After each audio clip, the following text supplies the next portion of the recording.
Aujourd'hui, on va parler de Regal Gurria qui est en roue libre et il est en train de devenir le gauchiste le plus violent de toute la sphère Twitter, hein, mais vraiment. Donc vous le savez, récemment, il y a Alain Delon qui est mort et Regal Gurria relance le truc en disant: dites-vous que ce réseau va défendre Jean-Marie Le Pen quand il va mourir. D'ailleurs, s'il pouvait se dépêcher, ça serait cool. Ça traîne en longueur et honnêtement, j'aimerais bien faire la teuf. Donc Regal Gurria va faire la teuf. Il a tellement hâte qu'il y ait des gens qui meurent pour faire la teuf sur leur tombe. Est-ce que vous vous rendez compte du niveau de violence en fait? Et ça, c'est l'humanisme. C'est-à-dire que ceux qui ne pensent pas comme Regal Gurria, qui ne sont pas d'accord avec lui, ce sont des fachos. Et lui, il est tellement du camp du bien, d'accord? Mais vous vous rendez compte? Mais c'est de la folie furieuse. Il y a un mec qui répond: la gauche humaine du bien, c'est cela, oui. Nous, à droite, quand Mélenchon passera l'arme à gauche, on lui rendra hommage malgré tous nos différends. Alors, j'irai pas jusqu'à dire que je ferai un hommage à Jean-Luc Mélenchon s'il meurt, mais je dirai juste rien, en fait. Par respect. Je te dis pas: oh, trop bien, il est mort, lol. Non. Juste, bah voilà, il est mort, bon, bah je le verrai, je dirai rien. Voilà, bah il est mort. C'est tout. Mais jamais on n'ira souhaiter sa mort. C'est la différence entre les sauvages inhumains et des êtres humains dotés de compassion. Et Regal Gorilla dit: ouais, mais Mélenchon, ce n'est pas un facho. Il n'a pas dit facho, il a dit le mot qui commence par N. Et du coup, ses propos ont tellement choqué qu'il y a carrément une députée du Rassemblement National qui a cité Regal Gorilla et qui l'a affiché devant pas mal de monde. Ça a fait 1,6 million de vues. Et c'est Laure Lavalette qui dit: Jean-Marie Le Pen disait: mort, même l'ennemi a le droit au respect. Pauvre youtubeur dont la vie a l'air aussi sinistre que son âme.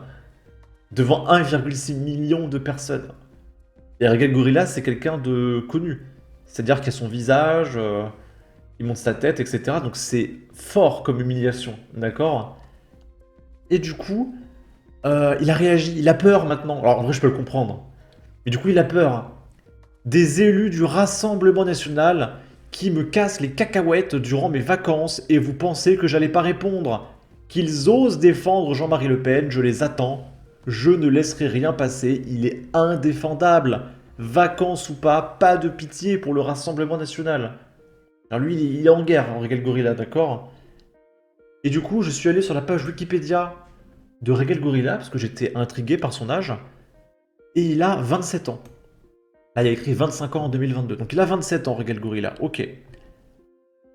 Et du coup, j'ai écrit: je t'en prie, Regal Gorilla, tu as 27 ans. Tu n'as jamais connu Jean-Marie Le Pen. Parce que comment tu peux avoir une haine pareille pour un mec que tu n'as pas connu? C'est fou. C'est fou, en fait. Je trouve ça hallucinant. Et encore une fois, ça me fait penser à l'archipel des hommes poissons de One Piece. Avec Audi qui a une haine des humains, et il sait pas pourquoi, parce que toute sa vie on lui a dit que les humains c'était les méchants et qu'il fallait les exterminer. Et quand le héros il arrive à l'archipel des hommes poissons, il a affaire à un mec qui veut juste le tuer parce que c'est un humain. Ça me fait penser à ça, le gauchisme, voilà. Et du coup, il y a Regal Gorilla qui répond à Mathias Renault, parce que du coup il y a plusieurs députés du Rassemblement National qui découvrent Regal Gorilla. Le député a dit: conseil aux plus jeunes, le meilleur moyen pour faire son éducation politique, c'est de fermer la télé, fuir les youtubeurs et ouvrir des livres. Et Regal Gorilla répond: monsieur le député, comment défendez-vous les actes et les paroles de Jean-Marie Le Pen? On vous écoute. Et il lui a répondu: la réponse se trouve dans ce livre. Et il répond: ah oui, un livre sur la vie du monsieur écrit par le monsieur en question. Bah oui, qui d'autre que Jean-Marie Le Pen connaît mieux la vie de Jean-Marie Le Pen, en fait? C'est quand même bizarre comme remarque. Et donc le livre s'appelle Jean-Marie Le Pen, fils de la nation, mémoire. Donc c'est les mémoires de Jean-Marie Le Pen. Donc oui, il n'y a pas mieux placé que Jean-Marie Le Pen pour parler de l'histoire de Jean-Marie Le Pen. Et Regal Gorilla répond: Je vous conseille aussi un livre du même style que vous avez sûrement déjà lu, vu vos affiliations politiques. Et j'ai cliqué sur le lien Amazon, et c'est un livre que je peux pas trop citer sur YouTube, je crois. Voilà, pour lui, Jean-Marie Le Pen, c'est ce monsieur directement. Voilà. Là, il y a aucune demi-mesure. Et donc, je pense que Rekal Gorilla fait partie, comme Audi dans One Piece, de ces mecs qui ont une haine éternelle infondée pour des mecs qu'ils ne connaissent même pas, en fait. Je trouve ça terrifiant, honnêtement. Ensuite, quelque chose de tout bonnement lunaire, c'est le Twitter du groupe Renaissance, officiel, hein, d'accord, suivi par tout le monde. Donc, c'est le parti d'Emmanuel Macron, d'accord, qui a partagé cette image avec écrit, je cite, c'est Renaissance, le parti d'Emmanuel Macron qui le dit. Emmanuel Macron convie toutes les forces politiques à l'Élysée pour bâtir une majorité large et stable avant de nommer un Premier ministre.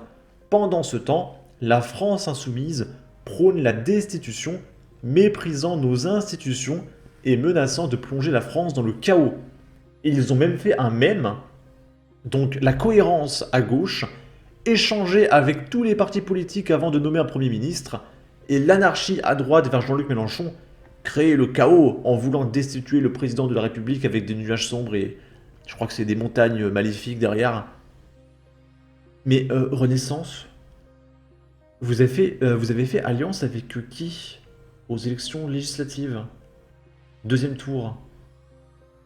Donc c'est-à-dire qu'en fait ces gens-là, ils ont vu que le Rassemblement National était premier partout. Ils ont gagné les élections européennes, ils ont gagné le premier tour des élections législatives. Et du coup, au deuxième tour, ils se sont dit, bon, là, il faut absolument qu'on gagne, et on va faire alliance avec la LFI. Et on va diaboliser l'extrême droite, comme ils disent. Sauf que du coup, en faisant ça, tout le monde est parti à gauche, et le NFP a fait 170 sièges. Et maintenant, la Macronie a peur de Jean-Luc Mélenchon, et ils disent que maintenant, c'est à Jean-Luc Mélenchon qu'il faut faire barrage. Mais vous êtes pour qui à la fin? Il va falloir vous mettre d'accord sur vos prises de position. Vous ne pouvez pas faire alliance avec la France insoumise pour dire qu'il faut faire barrage à la haine. Et suite à votre alliance, la LFI se renforce et vous dites en fait il faut faire barrage à la LFI. Non, la réalité c'est que vous voulez le pouvoir. Vous avez fait alliance avec n'importe qui pour avoir le pouvoir. Et par le pouvoir, je veux dire le pognon. Et là, votre pognon est à nouveau menacé. Alors on va changer les alliances. Est-ce qu'il y aurait un parti qui ne fait pas d'alliance et qui veut juste aider la France? Eh bien, je crois que c'est le Rassemblement National. Voilà, le Rassemblement National n'a pas fait d'union un peu chelou. Ils se sont un petit peu alliés au LR.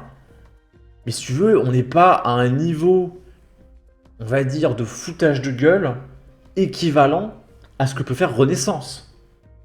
Et là, mais vous vous moquez du monde, mais vraiment, hein. Bon, en tout cas, n'hésitez pas à donner votre avis, votre opinion, à partager, à commenter, ça aidera au référencement de la vidéo sur YouTube. Abonnez-vous, suivez-moi sur Twitter, prenez soin de vous, salut!